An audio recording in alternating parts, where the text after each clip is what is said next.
बहुत कुछ सीखने का दिन है गांधी जी से और लाल बहादुर शास्त्री जी से। महात्मा की उपाधि किसी को ऐसे नहीं प्राप्त होती है।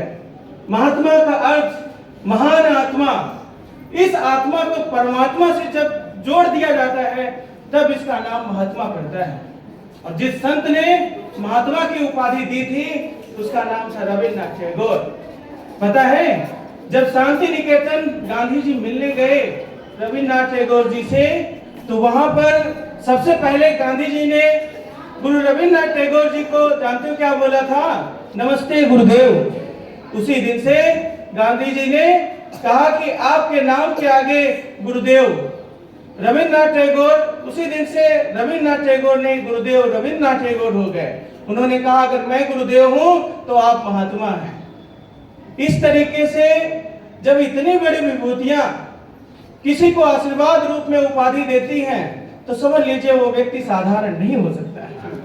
ठीक, आज उस महात्मा को याद करके आंखों में आंसू तो जरूर आते हैं, लेकिन उस पल को और उनके उस शब्द को भी याद करके खुशी भी आती है कि उन्होंने एक ही शब्द सिखाया कि चाहे दुख हो या तकलीफ हो या सुख हो, हमेशा हंसते और मुस्कुराते रहिए। यही सिखाया। कितने बड़े संघर्षों से जूझे। जिस समय साउथ अफ्रीका में ऊपर गए थे और वहां पर भेदभाव होता था गोरे और काले के बीच में, ट्रेन से इनको धक्का मार करके टीटी ने उतार दिया, टिकट के लिए नहीं, रंग के लिए। उसके बारे में इन्होंने लड़ाई की।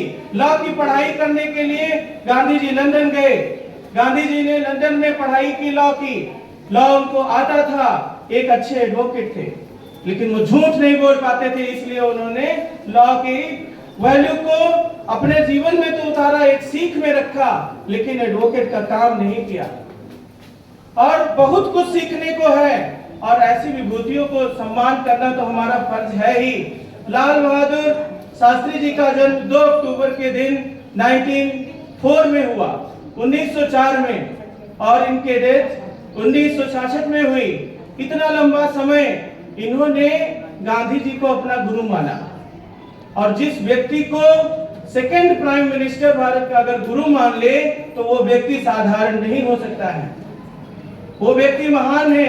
लोग कहते हैं कि भारत में नोट के ऊपर गांधी जी का फोटो, तो पता है जिस दिन भारत आजाद हुआ था 1947 में, उसके एक साल बाद जस्ट 30 जनवरी को नाथूराम गोडसे जैसा हत्यारे ने गांधी जी को गोली मार दी थी, 30 जनवरी 1948 को।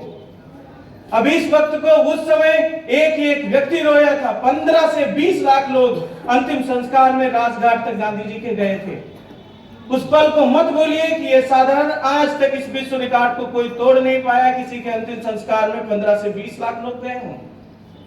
मैं नहीं उस व्यक्ति की निंदा कर सकता। अगर मैं उतना योग्य बन जाऊं तो निंदा जरूर करूंगा, लेकिन मैं उतना योग्य ना हूं। आप लोग एजुकेशन की बुक पढ़ते होंगे, मेरे बहुत सारे साथी जो बीएड किए हुए हैं, उनसे पूछिए कि एजुकेशनल साइकोलॉजी में ऐसा कोई चैप्टर है जिसमें गांधी जी ने बच्चों के बारे में ना सिखाया हो, कि बच्चे कुछ जानते नहीं कि गांधी जी ने सिखाया कि बच्चों को कैसे चलना है। उनकी आत्मकथा को पढ़िए, द एक्सपेरिमेंट ऑफ ट्रूथ, उन्होंने लिखा है कि नहीं?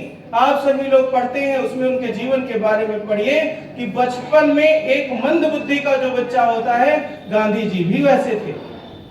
उन्होंने अपने आप को धीरे धीरे बढ़ाया और इस योग्य बनाया कि आज उनको सुभाष चंद्र बोस जी ने राष्ट्रपिता की उपाधि दी थी कि नहीं? आप सभी लोग हिस्ट्री में पढ़ते हैं और इस चीज को ना भूलिए कि सुभाष चंद्र बोस जी कोई नरम दल के नेता नहीं थे, गर्म दल में थे। वो भी चाहते तो गांधी जी को हर समय बस निंदा करते रहते नहीं।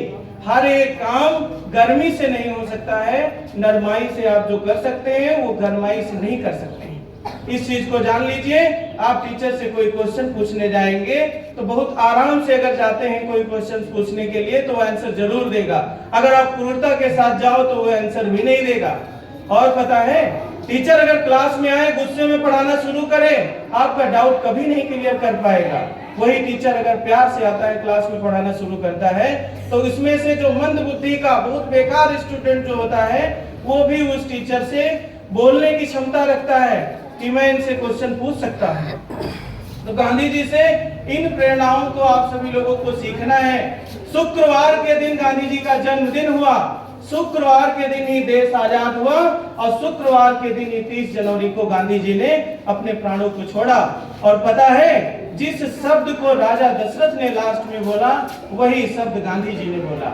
वो शब्द कौन सा था? हरे राम। हरे राम कह करके अपने प्राणों को त्यागा। लाल बहादुर शास्त्री जी की सादगी को अगर आप याद करेंगे तो वो सादगी, वो सरलता, वो स्वभाव आप देखेंगे कि इनके पुत्र थे अनिल शास्त्री जी।